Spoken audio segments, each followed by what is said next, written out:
Estamos haciendo un recorrido a lo largo de todo este año en la Semana Santa Bíblica, es decir, los últimos días, la última semana de vida del Señor acá en la tierra, haciendo un resumen o viendo aquellas porciones que no hemos podido estudiar en estos 11 años. Hace un tiempo terminamos la serie de Marcos, después de 5 años de estudiarlo, pero hay partes de lo que ocurrió en esa semana que no están en Marcos, entonces estamos este año dedicándolo el último domingo y el penúltimo de cada mes para estudiar esas partes. Por eso llamamos esta serie así, Semana Santa Bíblica. Y vamos aquí en Lucas 23. Vamos a hacer algo similar a lo que pasó en la escuela, leyendo unas porciones y vamos a saltarnos a otra porque hay partes que ya hemos visto. Vamos a estar viendo del 4 al 12, que es cuando el Señor está ante Herodes. Luego vamos a ver del 27 al 31, que es cuando va caminando al Calvario. Y luego vamos a ver del 32 al 43, que es la conversión del hombre de la cruz, el ladrón. ¿Sí? Son partes que no hemos podido estudiar, o no la habíamos tenido la oportunidad, y hoy pues el Señor nos ha dado este privilegio. Titulamos la enseñanza Un Salvador, 4 pecadores. Un Salvador, 4 pecadores. Leeremos el texto cuando estemos estudiándolo, ¿bien? Porque es extenso. Estamos en la mañana del miércoles, alrededor de las 9 de la mañana, más o menos. Y el Sanedrín, es decir, el Senado o los líderes más importantes del país, se han reunido prácticamente el 98% para llevar al Señor hasta donde Poncio Pilato. Resulta que los judíos no tienen autorización del imperio para matar a nadie por pena de muerte, legalmente, ¿no? Entonces les tocaba pedir permiso al gobernador de turno que representara al César. Por eso van ante Poncio Pilato. Poncio Pilato es un procónsul, alguien que está en representación del César, entonces vienen a pedirle permiso para que le permitan matar al Señor.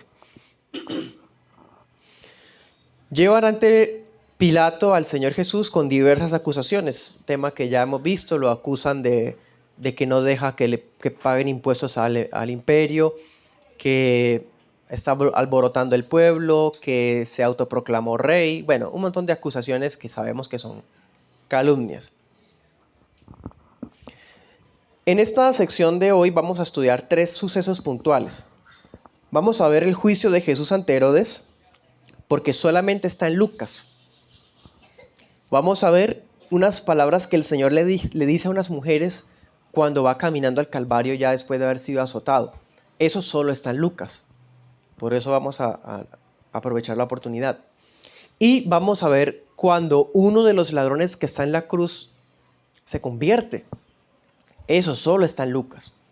Entonces vamos a estudiar estas 3 porciones en esta mañana, una por una. Bueno, comencemos. Primer punto, juicio ante Herodes. Leamos del 4 al 7.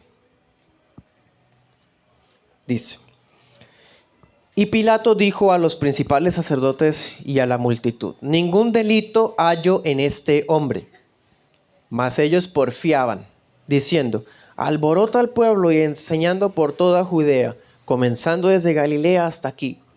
Entonces Pilato, cuando oyó decir Galilea, preguntó si el hombre era Galileo, y al saber que era de la jurisdicción de Herodes, lo remitió a Herodes, que también estaba en Jerusalén en aquellos días.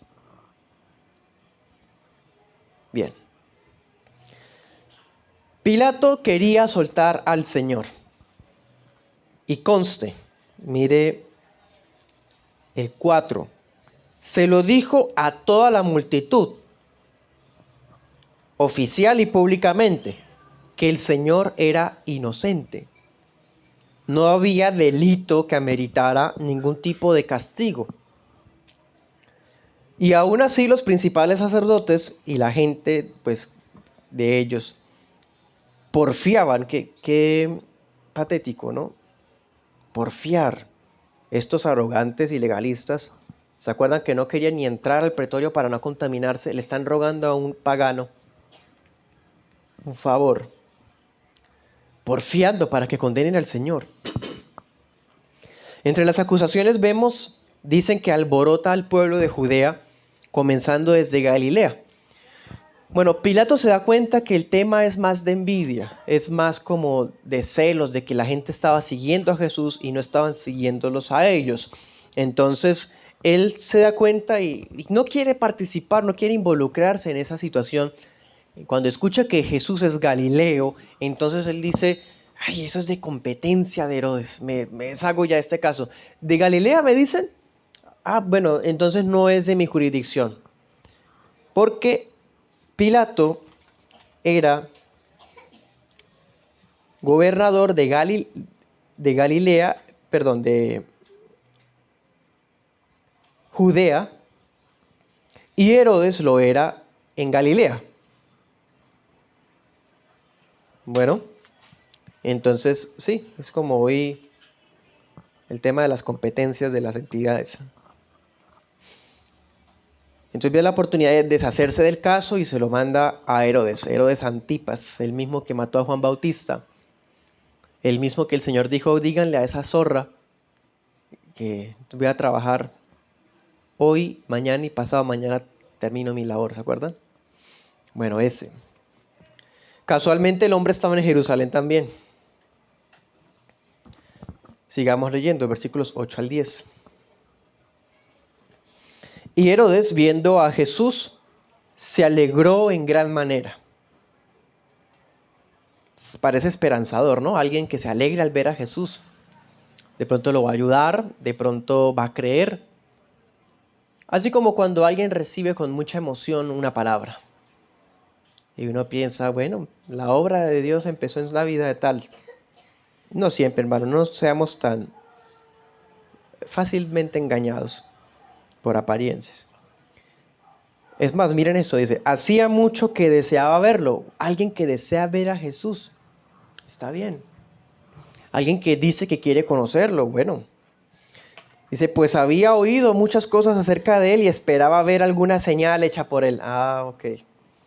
Entonces no es que quiera conocerlo, solamente quiere ver algo, como una especie de acto de magia o alguna especie de entretenimiento, ¿no? Para saciar su curiosidad. Y le preguntaba con muchas palabras. Qué interesante, alguien que haga muchas preguntas.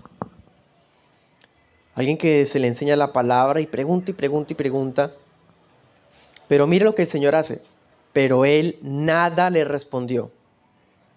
Esta es, hermanos, si mal no recuerdo, el único caso en la Biblia donde a Jesús le hacen preguntas y él no dice nada. Esa es la única persona a la cual Jesús no le dice ni como decimos hoy, buenos días. Nada. Nada. Y estaban allí los principales sacerdotes y los escribas acusándolo con vehemencia. Este Herodes quería ver a Jesús hacía tiempo. Vean Lucas 9:9.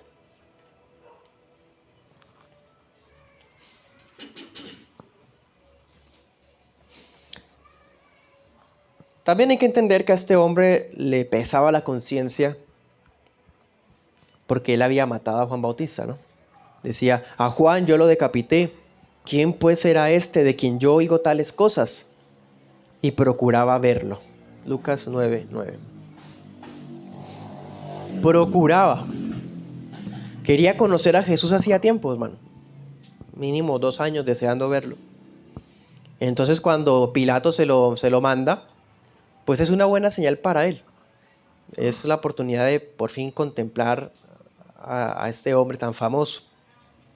Pero él no quiere mirarlo para adorarlo, él quiere simplemente verlo hacer señales, de esas de las que se ha escuchado, que resucita muertos, que sana ciegos, sana leprosos, que, mejor dicho, convierte agua en vino y demás cosas. Él quiere ver algo. Se alegra mucho de verlo. Y cuando tiene a Jesús enfrente, por fin le hace las preguntas. ¿Quién sabe qué le habrá preguntado, hermano? Recuerden que él pensaba que era una especie de aparición de Juan Bautista, como que Juan Bautista estaba, el espíritu de Juan Bautista en él, o que era una resurrección de Juan Bautista. Era una creencia supersticiosa que tenía este hombre. Quizás las preguntas eran sobre eso. Pero el Señor no le dijo absolutamente nada. Y es muy extraño. Se nos dice en la palabra muchas veces que debemos dar testimonio con nuestra vida de integridad, con nuestra voz a través del evangelismo, de compartir las buenas nuevas. Pero este caso es único. No le dice ni mu, diríamos por acá. Lea Ezequiel 14. Aquí está la razón. Y pensémoslo de esta forma, hermano. ¿Se acuerdan lo que Juan Bautista le había dicho?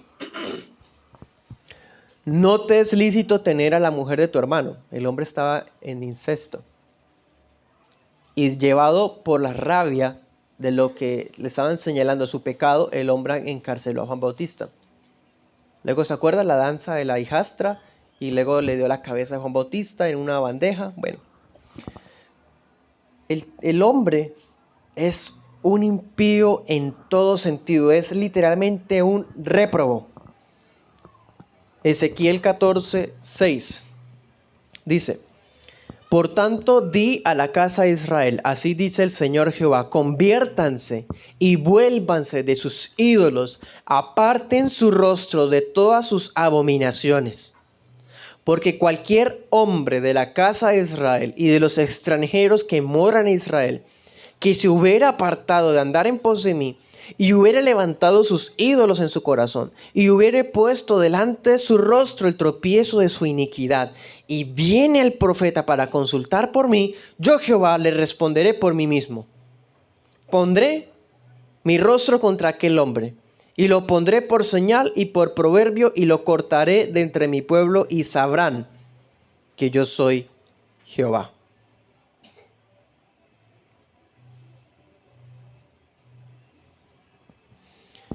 En ese texto de Ezequiel, el profeta estaba en su casa en un día normal y algunos fulanos, usted puede verlo en el versículo 1, unos fulanos se acercan a él, son ancianos de Israel y se sentaron delante de él para consultarle a Dios. Como él era profeta, entonces se acercaron a hablar, a preguntarle, a consultar a Dios por medio de él, como un profeta, ¿sí? Y Dios le responde a Ezequiel diciéndole: yo no voy a responder ni una sola cosa de ellos. No voy a decirles nada. Es más, lo único que les voy a responder es que estoy en contra de ellos. ¿Por qué? Porque no están convertidos en el corazón. Quieren venir a consultarme a mí, todavía tienen ídolos. Quieren venir a preguntarme cosas y no se han apartado de sus abominaciones. ¿Con qué derecho quieren venir a hacerme preguntas, a consultarme, a acercarse a mí, si su corazón no está conmigo? Eso es lo que el Señor está haciendo acá con Herodes. Herodes no está alegre, Herodes no está emocionado, no está haciendo preguntas con un corazón sincero. No es un corazón convertido ni regenerado, solamente quiere show, quiere espectáculo, quiere mofarse del Señor. Jesús es Dios omnisciente, sabe las intenciones de este corazón perdido. No tiene nada que responderle. Lo que debía decírsele ya se lo dijeron.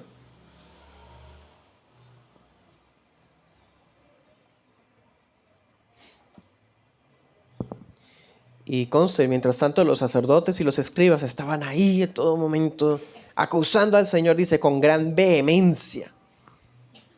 Imaginémonos esa multitud de gente diciendo cosas y uno y otro y una acusación y otra, y el Señor absoluto silencio, no dijo nada.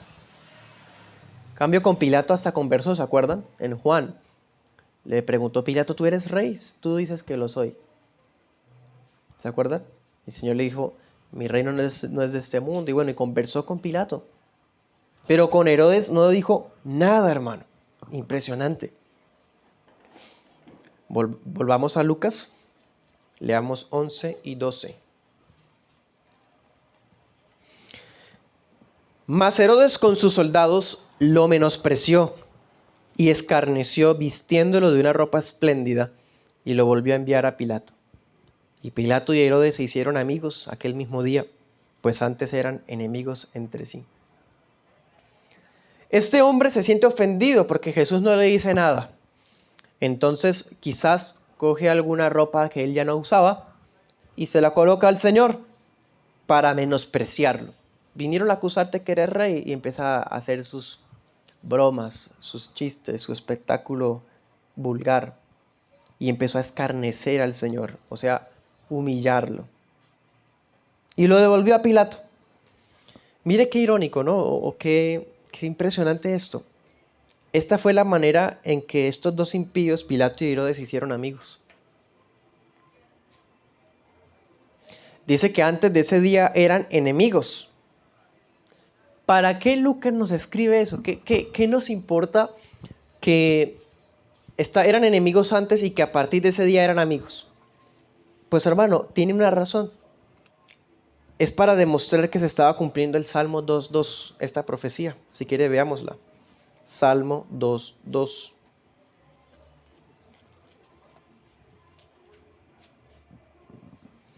Dice, se levantarán los reyes de la tierra y los príncipes consultarán unidos contra Jehová y contra su Cristo, contra su ungido. A través de esa reconciliación se estaba cumpliendo la conspiración que se había anunciado bíblicamente, que el Mesías iba a ser muerto a manos de príncipes que eran muy unidos. Por eso se hicieron amigos. Entre malvados se hacen amigos para hacer maldades. Esto lo entendieron los apóstoles más adelante, en Hechos 4:25, se los leo. Hechos 4:25 dice: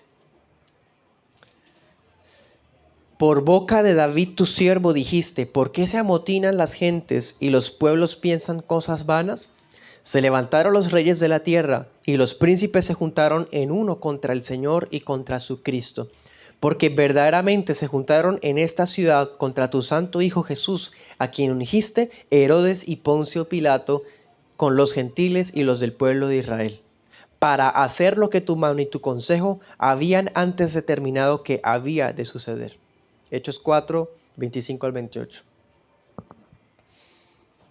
Impresionante. Se cumplió entonces esa palabra. Se unieron dos enemigos para cometer el acto más desgraciado bajo el cielo. Vamos al segundo punto. Camino al Calvario.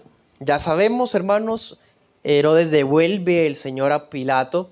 Pilato todavía no encuentra nada, pero la gente empieza a alborotarse y él dice, bueno, vamos a hacer algo. No vamos a condenarlo a muerte, pero vamos a azotarlo. Y la gente insiste, no, crucifícalo, crucifícalo. Y él pues hace el acto de lavarse las manos, ese acto tan popular, pensando que así se iba a librar de su irresponsabilidad y realmente pues la confirma. Y entrega al Señor a ser azotado y luego lo sentencian a muerte. Liberan a Barrabás, ¿se acuerdan? Y bueno, el Señor va de camino al Calvario.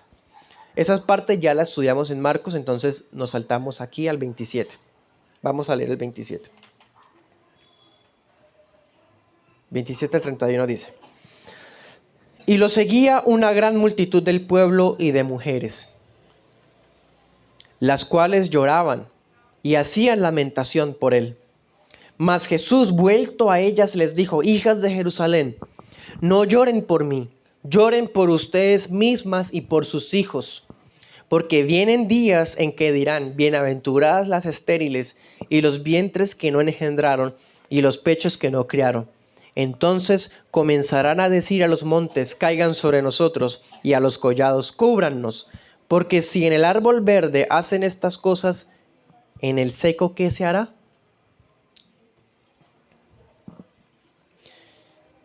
Cuando el Señor fue sentenciado a muerte por crucifixión, le dieron la cruz y él empezó a caminar pero estaba muy herido, hermano, debido a los latigazos que recibió, al menos 39. Entonces llaman a Simón de Cirene, ¿se acuerdan? Simón carga la cruz y el Señor de todas formas sigue caminando hacia el Calvario. Desde el pretorio donde Poncio Pilato hasta las afueras de Jerusalén, pues siempre hay distancia. Durante todo ese recorrido hay gente quizás amarillista, así como cuando ocurre un accidente o ocurre una pelea, una riña en la calle, y la gente vulgar lo que hace es reunirse a ver, no aportar nada, sino a ver, a hacer tumulto. Bueno, así esta multitud estaba ahí aglomerándose, mirando el espectáculo. Y de repente unas mujeres, no dice que sean discípulas de Cristo, unas fulanas, destacan, se acercan con lágrimas. De una u otra forma el pueblo sabe que es injusto. Ya la gente ha escuchado todo lo que él ha hecho bueno, hasta le resucitó a Lázaro hace 2 días. Lloran y hacen lamentación por él, como que pobrecito, un mártir, qué injusticia. El Señor no está para recibir lástimas. Él lo que estaba haciendo ahí era voluntario. No había lugar a lamentarse por él. En vez de eso, miren la escena, él se voltea. Hermano, está todo herido y ensangrentado de camino y lo que hace es devolverse y habla con ellas. Y les dice, no lloren por mí, más bien lloren por ustedes mismas y por sus hijos. Aquí el Señor está hablando de manera profética. Está diciendo, van a venirles días a ustedes, hijas de Jerusalén. Ustedes como ciudadanas de esta ciudad, sepan que eso que están haciendo va a redundar en algo contra esta ciudad. Van a venir días en donde las mujeres estériles, las que no tienen hijos, van a ser vistas como bienaventuradas. En ese tiempo tener hijos era sinónimo de bendición de Dios. Entonces el Señor está diciendo, lo que va a pasar en esa ciudad de Jerusalén va a ser tan terrible que hasta van a pensar que son más dichosas las estériles que las que tuvieron hijos. Es más, van a desear que las montañas y los collados les caigan encima para no vivir lo que va a venir sobre ustedes. Eso que el Señor está hablando está en Oseas 10:8 y anótese también Isaías 2:19. Está citando 2 textos bíblicos de manera profética para decir básicamente una cosa. Esta era la última oportunidad de Israel. Como no la aprovecharon, esta ciudad está condenada a ser destruida. Cuando eso ocurra, van a desear que las montañas les caigan encima, ¿sí? Y miren lo que el Señor dice. Porque si hacen estas cosas en el árbol verde, ¿qué no se hará en el seco? Eso lo que significa es, bien, si los romanos, con actos tan corruptos, de lavarse las manos, de decir que es inocente 3 veces y de todas formas condenarlo a muerte, todos esos actos de corrupción tan sádicos como la crucifixión, como azotar a alguien con un azote con cuerdas y púas. Bueno, él está diciendo, si los gobernadores romanos me hacen esto a mí, que soy el árbol verde, ustedes que son el seco, la higuera seca, ¿se acuerdan? El árbol perdido, el que ya Dios los ha desechado, ¿qué no le harán a ustedes los romanos? Eso es lo que está diciendo, hermanos. La ciudad va a caer y va a ser destruida. Miren, Lucas 21:20.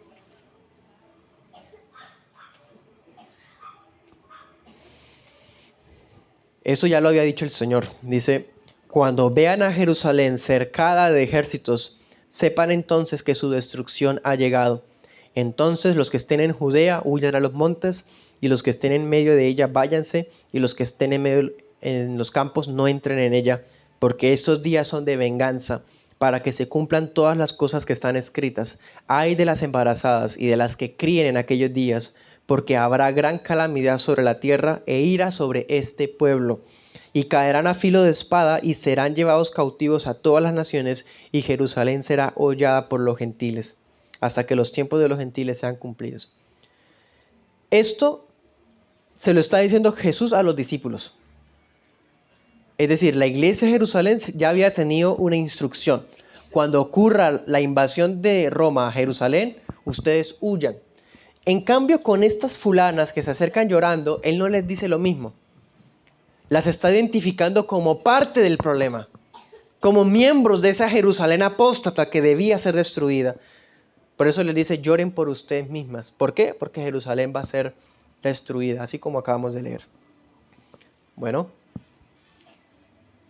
así que lo que los gobernantes y lo que los soldados hicieron sobre Jesús era solamente una sombra, un ejemplo de lo que le iban a hacer a Jerusalén 40 años después. Bueno, esa parte no la habíamos estudiado antes, hermanos. Vamos a la otra parte, a la otra porción, versículo 32. Leámoslo hasta el 38. Y llevaban también con él otros dos, que eran malhechores para ser muertos. Y cuando llegaron al lugar que se llama de la Calavera, lo crucificaron allí y a los malhechores, uno a la derecha y otro a la izquierda. Y Jesús decía, Padre, perdónalos porque no saben lo que hacen. Y repartiendo sus vestidos, echaron suertes. Y el pueblo estaba mirando, y con ellos también se burlaban de él los gobernantes, diciendo, a otro salvó, sálvese a sí mismo, si ese es el Cristo, el escogido de Dios. Los soldados también lo escarnecían, acercándose y ofreciéndole vinagre, y diciendo, si tú eres el rey de los judíos, sálvate a ti mismo. Y había también sobre él una inscripción escrita con letras griegas, latinas y hebreas. Este es el rey de los judíos. Ahora bien, hermanos, ya llegó el Señor a la colina del Calvario. La palabra calavera, Lucas nos la traduce. Es la palabra Gólgota en hebreo o la palabra Calvario en latín. Calavera es en español, para nosotros, para nuestro idioma. ¿Sí? Llegó el Señor a la colina de la Calavera, al Calvario. Y llevaban a otros dos fulanos condenados a muerte, pero hay una diferencia, estos sí eran malhechores. Estos se habían sido sentenciados a muerte en ese momento. Los crucificaron allá, al Señor lo colocaron en el centro y a los malhechores los pusieron uno a un lado de él y al otro. Y dense cuenta, hermano, ¿qué decía el Señor mientras tanto? Padre, perdónalos porque no saben lo que hacen. No saben lo que hacen. El Cordero, como dice Isaías 53:12, estaba orando por los que le hicieron el daño. Aquellos por los cuales iba a morir, aquellos por los cuales estaba allá en esa cruz, Él estaba orando por ellos. Qué escena, hermanos, tan maravillosa. Primera de Corintios 2:8 confirma que todo esto también lo estaban cometiendo por ignorancia. Dice el Señor, si supieran quién soy, no lo habrían hecho. Por eso perdona a los padres porque no saben lo que hacen. Primera de Corintios 2:8 dice el apóstol, si hubieran sabido quién era el Señor que estaba allí, el verbo de la vida, no lo habrían crucificado. O sea que sí era por ignorancia, pero de todas formas sí era pecado. Como veíamos casualmente esta mañana, los pecados por yerro, por ignorancia, de todas formas son pecado. Bueno, mientras el Señor decía estas oraciones por ellos, ¿qué hacía el pueblo, hermano? Seguía mirando. No una mirada. Lucas ni siquiera nos da descripciones. Simplemente nos dice que miraban. Como lo que les acabo de decir gráficamente. Como esas personas que se acercan y forman tumulto cuando pasa algo en la calle. Los gobernadores se burlaban de él. Los soldados repartían lo que quedó de sus vestidos entre ellos, echando suertes. Lo escarnecían. Hasta le acercaron vinagre. Mejor dicho. Tenía una placa encima de la cruz, escrita en griego, en latín, en hebreo. Decía, este es el rey de los judíos. Bueno, un cuadro, hermano, lleno de mofa, donde los gusanos, traidores, pecadores, tratan de hacer todo lo posible en contra de su creador. Ahí.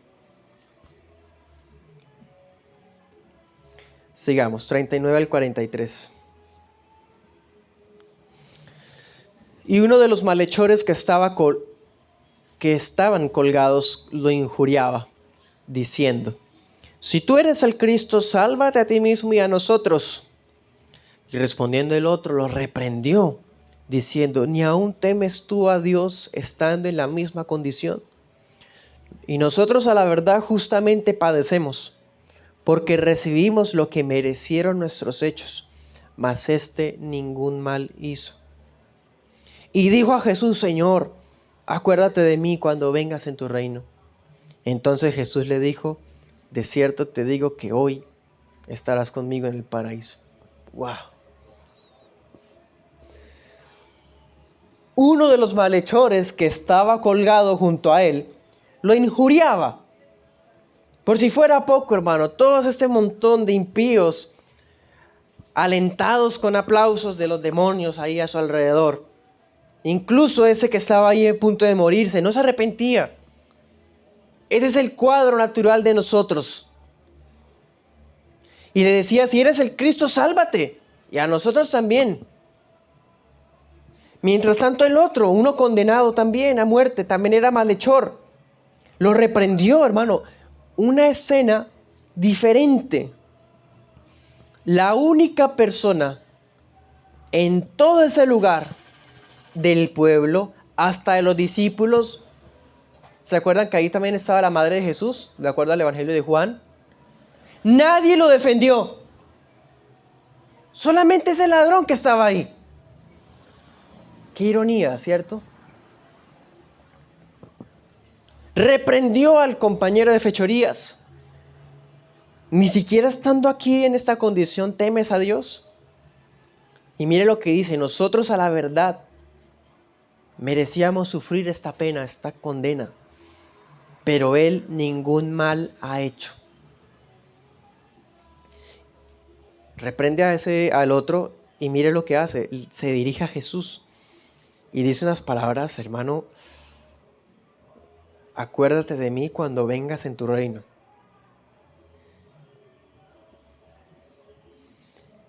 Y a este sí le responde el Señor. A Herodes no le dijo nada. A Pilato le dice algunas cosas, pero a este mire lo que le promete: de cierto te digo que hoy estarás conmigo en el paraíso. Anote esos textos: 2 Corintios 12:4 y Apocalipsis 2:7. Ahí puede mirar un poco más sobre ese paraíso. ¿Qué es eso? La predicación de hoy no es sobre el paraíso, entonces vamos a seguir de largo. Y así, hermanos, tenemos a los 4 pecadores de esta escena. Un Salvador, 4 pecadores.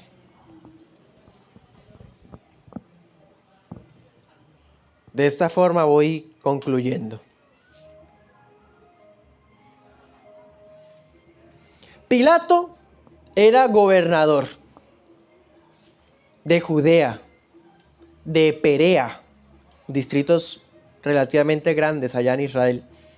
Herodes era gobernador de Galilea y de Samaria. Había un conflicto entre ellos. Herodes era de estirpe real, en cierta medida. Llevaba más tiempo en el cargo que Pilato. Pero Pilato era ciudadano romano. De hecho, un hermano de Herodes tenía ese puesto, pero había sido tan ineficiente que lo sacaron y pusieron a Pilato en lugar de Herodes. También por eso eran enemigos. Muchos factores. Eran enemigos que se detestaban. Además, Pilato representaba al César. En cambio, Herodes ni conocía al César siquiera. Entonces era como una amenaza mutua. Se tenían una treta y un problema entre ambos. Se sentían amenazados. Por ejemplo, Herodes pensaría que Pilato, como era un político de Roma, podía sacarlo en cualquier momento del puesto. O Pilato, pensando que Herodes tenía más influencia en esa región, entonces podía sacarlo del puesto. Había una enemistad ahí. Pero Jesús significó la resolución de un problema en común. Qué ironía. Claro, si Pilato le manda a Jesús a Herodes, es una señal de que Pilato reconocía la autoridad de Herodes. Entonces ya ese sentimiento de amenaza se quitaba, ya podían reconciliarse. Ya no había temores políticos. Al contrario, era la oportunidad de convertirse en buenos amigos. Así son los impíos, hermanos. Ahora veamos a Pilato un poco más. Pilato, un hombre que prefiere condenar a un inocente antes que perder su puesto, antes que perder su estatus sociopolítico, prefiere condenar a un inocente. ¿Y Herodes? ¿Quién es Herodes? Bueno,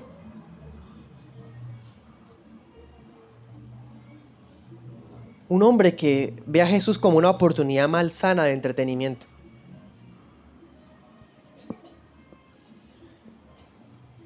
¿Cuántas personas hoy día están dispuestas a sacrificar el bienestar de otras personas con tal de mantenerse en su posición? ¿Cuántos hombres están dispuestos a rebajar lo sagrado a lo vulgar, a lo facilista, para no tener que sacrificar nada de ellos mismos? Bueno, ese es Poncio Pilato y ese es Herodes Antipas. Esos son esos dos pecadores acá, inconversos, sin esperanza. Serán culpados en la eternidad de haber ejecutado al Mesías príncipe. Pilato, Herodes. Veamos al tercer pecador de esta escena. Vayamos al cuadro del Calvario. Allá en el Calvario hay dos pecadores más. Hay un inconverso que está ya muriendo, pegado en una cruz y colgado, y se atreve a reclamarle al rey que lo baje de su justa condena. Es un pecador cínico que se cree con el derecho de reclamarle a Dios que lo deje, que ya no lo deje sufrir más, que se baje ahí y lo baje a él. Es el cuadro de alguien que tiene un concepto enorme de sí mismo, que tiene grande autojusticia. Alguien no arrepentido, el cuadro de un impenitente. Ahora veamos el cuarto pecador de esta escena. Otro que está ahí en la cruz condenado. Pero hay una diferencia, hermano, de los cuatro. Ese último, ni siquiera se nos dice el nombre. Fulano, regenerado. En él, la gracia sí actuó. La gracia salvadora actuó soberanamente. De los cuatro, solo uno fue salvo. ¿Qué vemos en este cuarto pecador de esta escena? Vemos la obra de regeneración en él. Vea lo que dice, léalo. De versículo 40 en adelante. Estamos viendo ahí un hombre pecador que acepta su castigo. Yo estoy aquí porque yo lo merezco. Él es santo, yo no. La gracia le abre los ojos de su propia condición miserable. No se cree bueno, no está diciendo bajémonos de acá, bájame. Está diciendo lo acepto.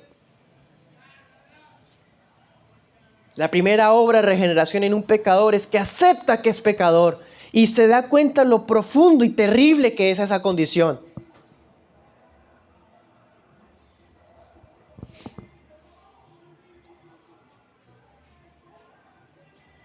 ¿Qué es lo siguiente que dice? ¿Ni aún temes tú a Dios?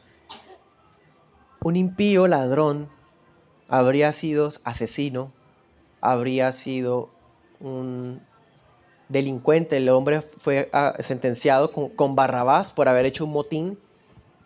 O sea, era un delincuente. Y está hablando de temor de Dios. Fue regenerado. Fue regenerado.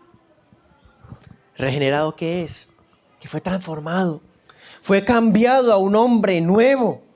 Alguien que ya puede darse cuenta del temor de Dios. Que ya puede darse cuenta qué es pecado y qué no. Que se da cuenta que el Señor es santo y que Él merece juicio. Un juicio del que no puede escapar. Y hay otra cosa, hermano, que podemos ver en este hombre. Mire lo que pide.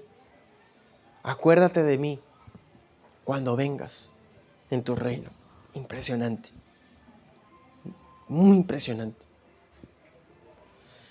La única cosa que pidió, ojo, está orando a Dios Hijo, está orando a Jesús ahí. Y lo que ora es, déjame contemplar tu gloria real. Impresionante. Este es el cuadro de un pecador regenerado. Un ladrón, hermano, la peor calaña de la sociedad estaba ahí, en esa cruz. Pero aún estando ahí en últimas, el Señor transformó ese corazón que le permitió reconocer a Jesús como el Mesías. Y seamos francos, ese cuadro no es el mejor cuadro para creer en Jesús como Mesías. Verlo resucitar muertos, verlo levantar paralíticos de pronto.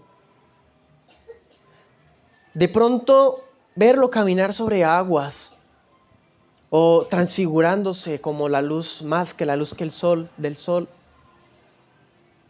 Pero no, lo está viendo destrozado, desnudo y humillado, indefenso, ahí al lado de él como un criminal. Y de todas formas reconoce que es el Rey. Solo la fe salvadora puede verlo.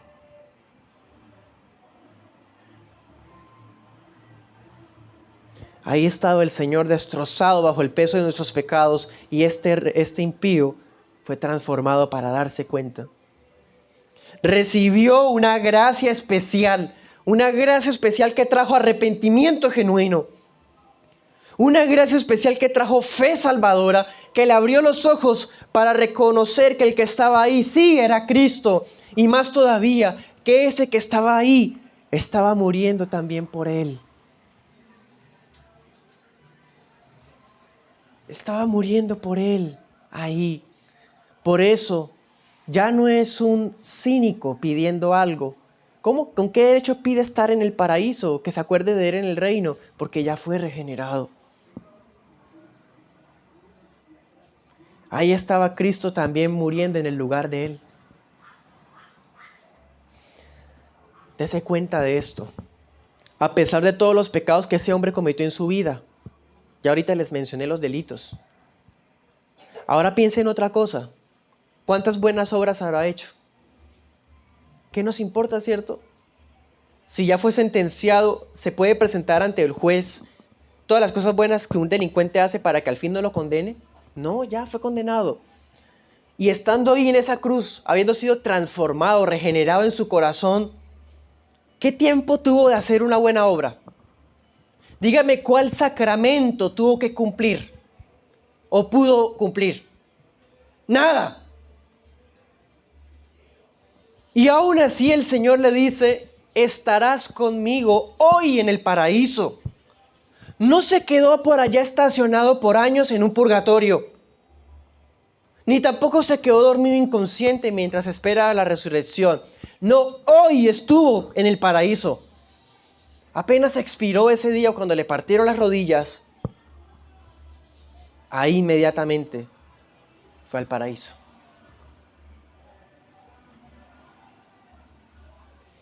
Mira, hermano, esa historia tan maravillosa que es. Y qué triste es que algunos utilicen esta historia como un pretexto para decir, no me quiero bautizar. Es que aquí, como él no se bautizó, entonces el bautismo no salva. El ladrón se salvó sin haberse bautizado. Sí, pero es que se convirtió estando ahí muriéndose. Y si usted simplemente se niega a cumplir lo que la palabra habla, bajo el pretexto de ese que se estaba muriendo en esa cruz, seguramente muestra que ni siquiera es convertido, no ha sido regenerado. Qué historia tan hermosa para utilizarla como pretextos de insensatos, ¿cierto? Bien, dos conclusiones más. Una, esta escena, la escena de la conversión del ladrón en la cruz, es la prueba de que la gracia es escandalosa. La gracia es escandalosa. Nosotros somos como Jonás. El Señor nos dice, vayan a predicar a Nínive. Y Jonás no quiere ir. ¿Por qué? Porque Jonás quiere que Nínive se muera. Jonás quiere que Nínive sea destruida porque Nínive eran corruptos, crueles, inmorales, gente mala, inmunda. Jonás quería que fueran destruidos. No voy a predicarles porque si yo les predico, vais a arrepienten y después tú no los castigas. Así somos nosotros. Queremos que los impíos paguen. Queremos juicio, sangre, fuego. Y qué triste es como el hijo pródigo. El tema del hijo pródigo. El hermano mayor se enoja porque el papá recibe a su hijo que volvió. En vez de alegrarse que su hermano volvió, no entra a la fiesta, le dice al papá, ¿por qué recibiste a ese que se gastó la plata con prostitutas? En cambio yo es que soy un hijo tan bueno, a mí no me dio ni un corderito. Así somos nosotros. Preferimos castigos y juicios contra otros en vez de gracia, pero la gracia siempre es escandalosa. Dios puede perdonar a violadores, Dios puede perdonar a prostitutas, a ladrones, a asesinos, a lo más vil y desgraciado de nuestra sociedad. Lo puede perdonar la gracia, aún cerca de morir. Esa es la gracia escandalosa. ¿Cómo puede Dios perdonar a un delincuente en sus últimos momentos de vida? Es más, y si quiere, le pongo un tema más pesado todavía. Lea Marcos 15:32, para que se dé cuenta tan escandalosa que es la gracia. Marcos 15:32. Ahorita dijimos que este hombre era ladrón, un delincuente, bueno, un belicoso, como una persona que hizo un tumulto, y un asesino. Ahora mire, le sumamos otro pecado más. Marcos 15:32. Dice, el Cristo, el Rey de Israel, descienda ahora de la cruz para que veamos y creamos. También los que estaban crucificados con él lo injuriaban. ¿Qué quiere decir? Que al comienzo, él también se burló del Señor. Él también era uno de los que lo injuriaban. Él también blasfemó contra Cristo. Pero ¿saben? Pasaban las horas y él veía las escenas.